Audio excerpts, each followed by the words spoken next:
Talking about the novel of Hitchhiker's Guide to the Galaxy necessitates talking about the radio series, since so much of the novel is lifted point for point and even word for word from Douglas Adams' amazing work for that program. The book is taken from the first 4 of the 6 parts that make up the first series, the last 2 having been co-written by someone else because of Adams' work on Doctor Who, and he wanted to flesh out those ideas himself when it came to the novels. But it's for this reason that the first book is such an oddity. With all 6 parts of the radio series, the first series becomes a full journey, from Ford stranded on Earth with his friend Arthur, and in the end, the 2 stranded on Earth 2 million years in the past. It's a full journey. But those last 2 parts are omitted, as I said, so the book isn't a self-contained tale. Basically, the plot is a collection of things that have happened and stops at a particular point before the next thing would begin. Now, there is a connection certainly to be drawn between the cataclysm of the first act and the confrontation in the final act, but it's not as if it's a resolution or anything like that. It's just another consequence of the events. It's not even revealed yet that the thwarting of the experiment was anything but the unintentional intrusion of pointless bureaucracy that it had seemed at the time. The restructuring of the work for the novel, putting the girl in the shop at the front, helps this, to make that a more present background element, but it really doesn't change that the book reads like a volume 1 rather than as a complete story. Now, that's not a criticism, just something to note about the nature of the first book, and an explanation of why adapting it is so difficult. For instance, the film changed things to try to make it seem in some way that there was a resolution by the end of the film, and the results were rather questionable. The book begins with a discussion of Earth and humanity, building towards that girl in the shop who has the revelation of what the answer is to all of life's problems, and being informed that the world was destroyed before she could tell anyone about it. Followed immediately with being told that this was not her story. Right away we have 3 of the elements upon which Hitchhikers is going to turn: comedy, the perversity of the universe, and the anticlimax. In fact, you can think of this book as really Monty Python and the Color Out of Space, because it is simultaneously capturing many of the comedic foundations of Adams' idols, the Pythons, and the science fiction/horror concepts of H.P. Lovecraft. Adams, in fact, spoke about the inspiration specifically of the Pythons in general, and Cleese in one particular incident directly related to this book. He felt that many of the Python skits were short, 3-minute windows into a strange world, and then nothing more said upon the matter. The idea in particular of man who has his house knocked down, only for the earth to be destroyed for precisely the same reason, was something he thought would fit as a Python sketch, a quick, self-contained tragic comedy bit, and then done. In fact, the original concept for what would become the Hitchhiker's radio series was every episode would end with the earth being destroyed. But reflecting upon this idea of these 3-minute worlds, Adams started thinking in terms of staying in such a world and observing the consequences. This provides the most obvious of many demonstrations of the Lovecraft idea, that mankind is a small and insignificant thing in the midst of an uncaring universe. Thus, the demolition of an entire populated world for something as mundane as a bypass shows just how tiny we are and how uncaring the universe is that such cruelty is allowed to happen. But it's but one example of such cruelty, both intentional and accidental. The fusion that Adams creates then strips that Lovecraftian idea of the horror with the infusion of comedy in there to create a unique form of gallows humor. The plot of the book starts simply enough. Everyman Arthur Dent wakes up to find bulldozers ready to destroy his house. The point is made moot when his friend Ford Prefect takes him to a pub to get mildly boozed up in anticipation of the end of the world, and hitching a lift on one of the various ships that are here to destroy the Earth. Without a home to go back to, Arthur is left adrift in a galaxy that is perfectly willing to destroy inhabited planets with little reason. Adams' approach to Hitchhikers was to devote equal effort to comedy and science fiction, and to ensure that they are intermeshed. The comedy had to allow for good science fiction, and the science fiction had to lend itself to comedy. This is a big part of why Hitchhikers kept parody to an absolute minimum, because parody would often mean bad science fiction tropes taking place. For instance, one of the bad science fiction tropes is that all the aliens out there in the galaxy speak perfect English. Parody would have meant that that was so, and pointed out as being a perfectly expected thing, which is comedic but not good science fiction. Instead, Adams tried to devise a way for a working universal translator that they wouldn't be in danger of losing along the way, settling on the Babel fish and devising in detail how it would work to fulfill this function. Thus, the comedy had to allow for this good science fiction to take place. Now, having established that, Adams had to now allow for the other point, the science to lend itself to comedy. A logical and simple explanation would have been that the Babel fish was genetically engineered to specifically perform this function. But since that's not funny, Adams goes for the far, far less likely explanation that the Babel fish naturally existed this way, and uses that to then set up a comedy gag involving evolution, faith, God, and man not being as clever as he likes to think he is. The radio version was understandably fast-paced and emphasized comedy, but in the book, Adams had the room to arrange things differently and to take things more leisurely. It's what gives him a chance to address a very important point, Arthur's reaction to the destruction of the Earth. First, we clearly see that he's estranged from his family. He's unaffected by the thought of them being gone, which is probably why Ford had hooked up with him. Arthur is alone on this world just like Ford is, but it's because Arthur just doesn't seem to fit in it quite right. But Arthur isn't callous about the end of the world. As he put it, it was too big an idea to really take in. He had to sort of build up to fully realize it, and in the end winds up so totally overwhelmed he's crying for his mother. Now, I understand some people assume that means he's crying over her death, but I always assumed it meant how truly broken he was, the way that people will cry out for their mothers in those moments, like during war perhaps. But all this shows us is that while Arthur may not have fitted into the world, he is human and he is emotionally impacted. It helps make him relatable as a human, which is vital as he's the primary human viewpoint character. Ford Prefect, his alien friend, is quickly revealed to be a rather ineffectual guy. Sure, he does get them rescued from immediate death, but even that is only a temporary stay of execution, since they're soon found, exposed to horrible poetry, and then thrown out an airlock. As Adams was a fan of an eventual writer for Doctor Who, many have noted that Ford is essentially the Doctor, if the Doctor were terrible at his job. First, the name. If you're not familiar, a Ford Prefect was actually a car that was made in Britain, so essentially he went around for 15 years calling himself Honda Civic. Second, when learning the human race was going to be wiped out, his immediate thought was, I've got to get the hell out of here. That, of course, is a perfectly natural reaction that you certainly can't fault him for, but of course, it's not terribly heroic, although Ford seems to believe that he is heroic, humming a Beetlejuice battle hymn, for instance, in anticipation of something great, or later on, grabbing the controls of the ship to try to bring them to safety, but pretty much always just failing to do anything to save their lives, and in the end, it comes down to someone else saving the day. In the novel, Adams covers for the fact that he goes on being called Ford Prefect long afterwards with a story about him being named in a now-forgotten language and not being known even to himself, so presumably he's going through life from name to name, discarding it when he needs a new one for whatever purpose. The pair survive thanks to being picked up by a passing ship, a pretty unlikely situation, but Adams again shows that fusion of comedy with science fiction to deal with it. He needs them rescued under highly unlikely circumstances, so to explain it away, he invents a ship based entirely upon the unlikely being expected.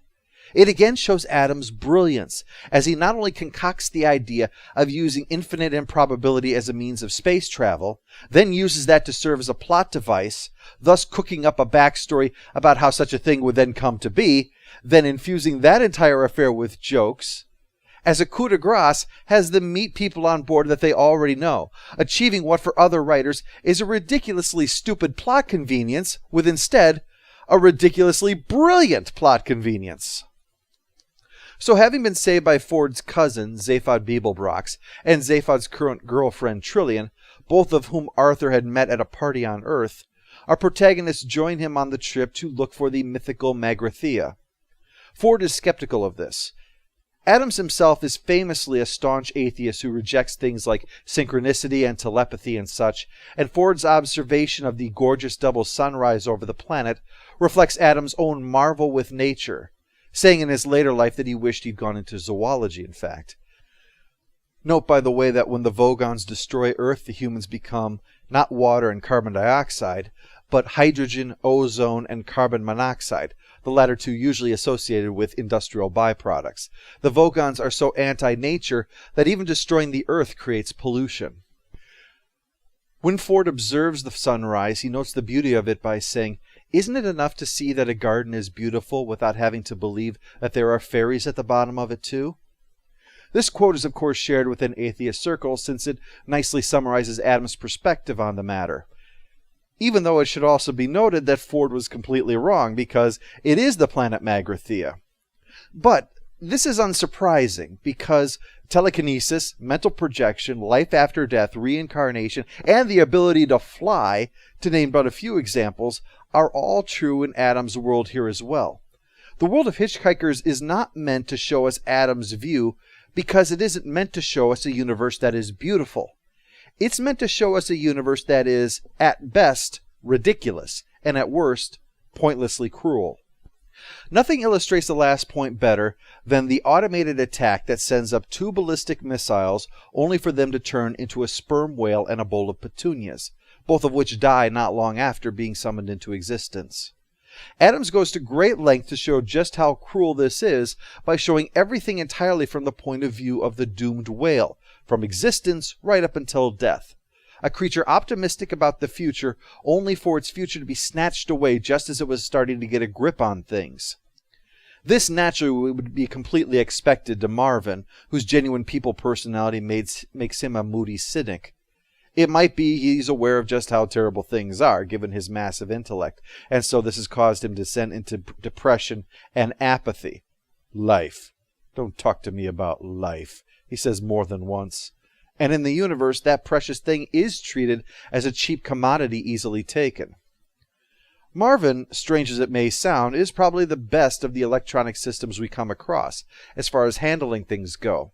Many of the points I've discussed really apply to the series as a whole, but especially in the way 2 things contribute to this situation: bureaucracy and artificial intelligence. Most of the AI we encounter is locked within the rigid confines of its programming, thus the recording on the planet attacking them with missiles, as well as the drink machine unable to give you what you want, Eddie unable to talk to them in a way that isn't insufferably cheerful and therefore grating. It will be seen even more in the next book with the ship that's waiting for life to evolve, raise a civilization, and then invent a specific type of napkin they need before they can take off. But the point remains the same. For all the programming wizardry, they lack human flexibility, and thus are a contribution to the cruelty of the universe. Now this naturally applies to bureaucracy as well, where there is less of an excuse for it. The involvement of thinking beings should allow for more adaptability and empathy, but it's devoid of that. This isn't just the Vogons, the humans as well that wish to knock down Arthur's house, refusing to see the unfairness of simply demolishing someone's house without giving them a chance to state their case. The system cares about procedures, not about people. So the uncaring universe we have isn't caused in many cases by beings so far beyond us that we can't possibly comprehend their level of thinking. The beings out there are uncaring because they're just like us, and we're utter bastards. But of course, not all the evils are done for this reason. Sometimes it just happens without rhyme or reason. One example is Arthur's casual remark about problems with his lifestyle, accidentally and unpredictably ceasing an attempt at peace and instead causing a terrible war to occur, and ending with an attempt at vengeance that succeeds only in killing the survivors when they're swallowed by a small dog. So sometimes the evil is the perversity of humanoid creation, but other times the universe itself feels like being perverse if no one is around to provide it an excuse.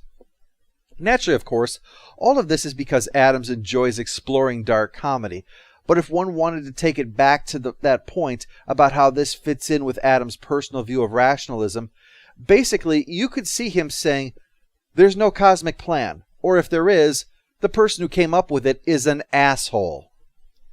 So after the encounter, they land and Zaphod takes the others into the planet, leaving Arthur and Martin on the surface, only for him to be met by Slarty Bartfast, where the shocking news about the Earth is first revealed, that it was manufactured to serve as an organic computer in service of extra-dimensional beings who appear to us as mice.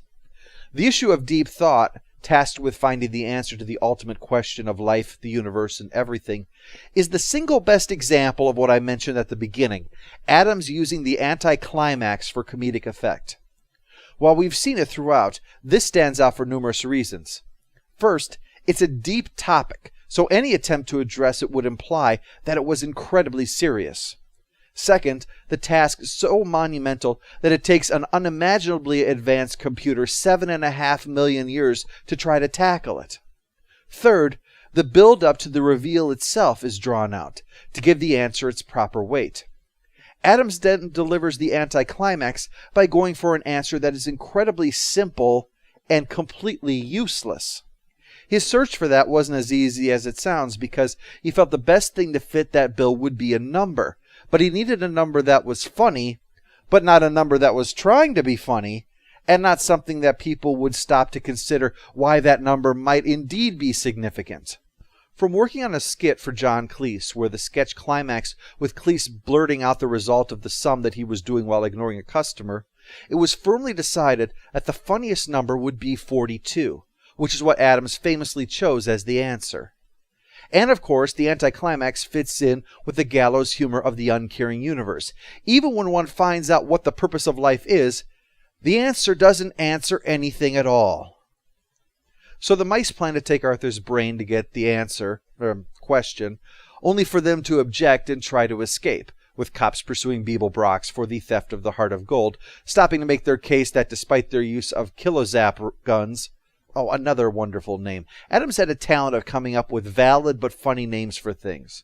Blaster or ray gun would have worked certainly, but kilozap cuts to the chase in a way that only death ray could really equal. And at the same time, it sounds like someone rebranding death ray into something that they could then trademark. Anyway, the cops attempt to try to prove that they're not dangerous thugs while being dangerous thugs. But this is the point where the continuities really diverge.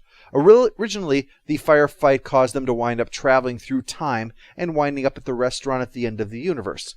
But as I said, Adams wanted to do his own thing with that material rather than going with the results of the collaboration. And with time running out, Adams was notoriously late, which makes the fixation on digital watches all the more amusing. The book basically concludes with their escape thanks to Marvin depressing the computer of the cops to death. This thus splits the original tale into two halves, so that while the restaurant at the end of the universe is promised, it's the setup for the next book, and appropriately its title. The plotline itself is amusing enough, but what elevates the book to a whole new level is the incredible wit that Adams employs for both the dialogue, "What's so bad about being drunk? You ask a glass of water," and in the narration. The ships hung in the sky in much the same way that bricks don't. While there is the occasional digression by the narrator, much of this is thanks to the book which the novel takes its name from, The Hitchhiker's Guide to the Galaxy. This allowed Adams to include this Python idea of brief, surreal comedy sketches throughout the story. Not to say that Adams was aping Python, as is mentioned in documentaries. Many comedy writers of the time steered away from anything near Python in order to avoid such an accusation. But what Adams was doing was taking the idea of that and making it his own, resulting in this very unique blend. Now, like much of what I have said about this book specifically, it really applies to the series as a whole. But this was the one that established it all. The plot certainly is necessary, but ultimately it's primarily a vehicle in which all the fun happens. Again, why adapting the work is not easy to pull off. Next time, I'll take a look at how the story continues with The Restaurant at the End of the Universe.